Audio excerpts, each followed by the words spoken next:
I'm gonna explore this theme of all business is social. And I'm loving the Shani thing, right? Yeah. Give birth meaning. There's this term that people still use to today, social enterprise. Yes. Right? I have my own pet peeve with it, but I wanted to explore that with you first. Yeah. Right? So as a new generation, right? Yeah. Of millennials who are engaging in, let's say, socially oriented work. Yeah. What do you think of the term social enterprise, which was birthed during my generation, Gen X, right? So how do the millennials sit with that term now? I think when you were mentioning the term social enterprise, I was reminded of a conversation that I had with somebody who is much more experienced. Right. And that person basically was going through the list to identify me as a social enterprise. So they'll say, do you hire any beneficiaries? Right. And I was like, no. Do you serve any beneficiaries direct? And I was like, no. Do you give or, in any form of ways, inclusion of beneficiary? And I realized that I think Singapore has come a long way. And the endeavor towards pursuing social enterprise in a structured manner was very useful in its time. Yeah. But it's starting to evolve because we can afford it today. We can afford thinking about beneficiaries with greater dignity. And we are able to include them without having to apply that label, right? So if does it matter if, somebody is disabled but have full competence to compete? Does it mean that I'm a social enterprise, right? Would it be dignified for the arrangement to happen? And I think it's a position where we are seeing an inflection point of what that meaning looks like and how people can essentially push the frontier of what, social good means and how integrated it can be. And it's not a complete exclusion of who you are and what you do as a business. And so do you like the phrase or not? I do not. I do not. Yeah, cut to the chase. Thank you for that. Okay, so why do you not like it? I think it has a connotation that... Don't worry, I will also show hand. Okay. So somebody actually described our work as 吃不饱饿不死, okay, which can you means translate that? You won't eat until you're full, but you won't starve to death. And I think that's quite iconic of social enterprises.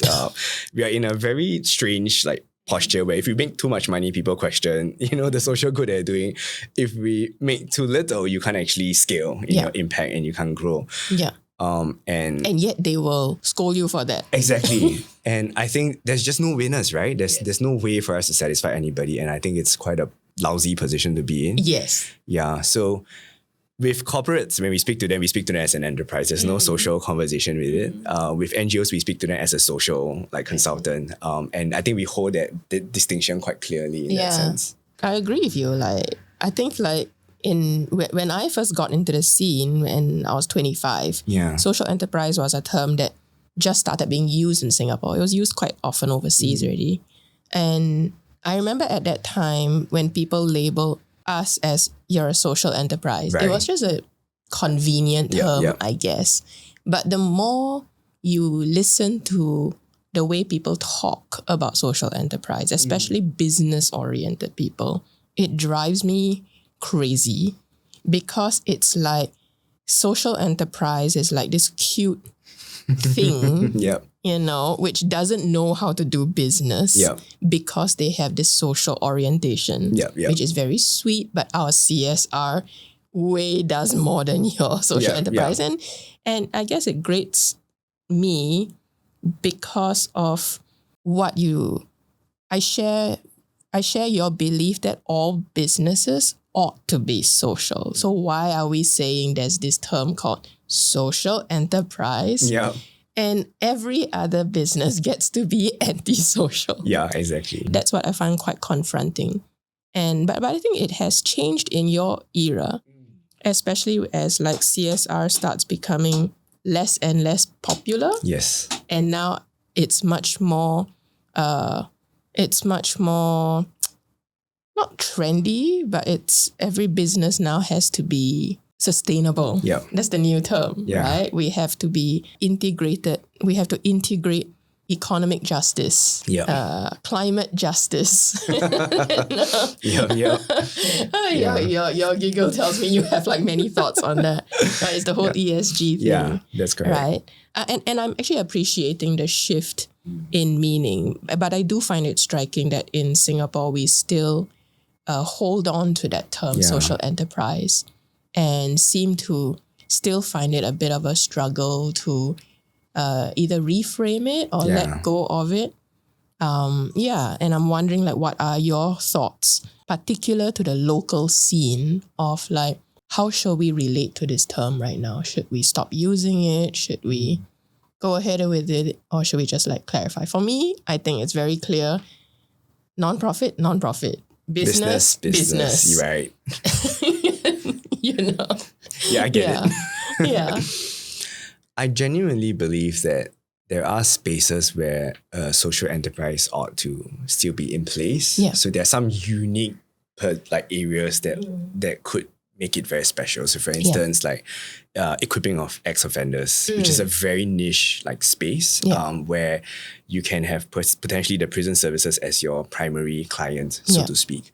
And as a result of that, I don't think the term social enterprise will really go, but it will be much more nuanced in a way. So if you were running, so let's say it's you, okay, you are running a business, you are running an entity that hires ex-offenders, trains them up, upskills them. Right. And let's say they sell, I don't know, like gelato or something. Okay. Right.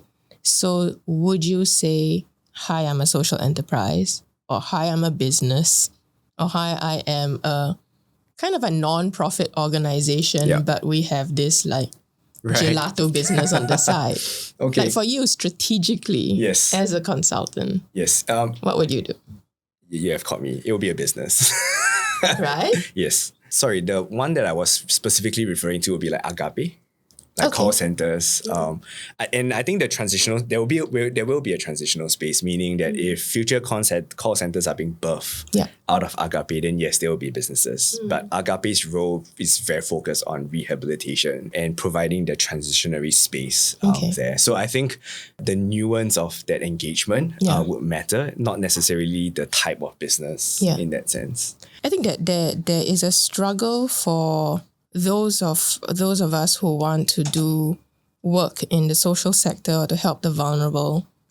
Some people might feel it's a bit of sell out, like you have lost your soul if you don't do the non-profit work anymore and you do more of the like money bringing in work. Right? Do you feel like that's fair? Like, you have lost your soul if you stop doing the non-profit and do more of the profit-making work.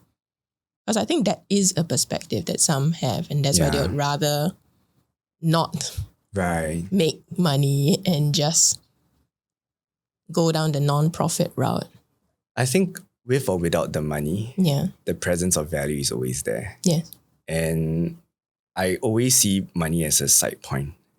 So even if we do a pro bono project with our clients, we are very clear to evaluate the project for them so that they can see how much it cost us. Whether we claim the money is a separate question altogether. And I think if communities can come together to be upfront about it, then everything is open for negotiation, which helps us foster greater trust and greater conflict management in that sense. So if I'm a volunteer, right, and I serve in a non-profit sector, I don't take any money out of it, there is still a value.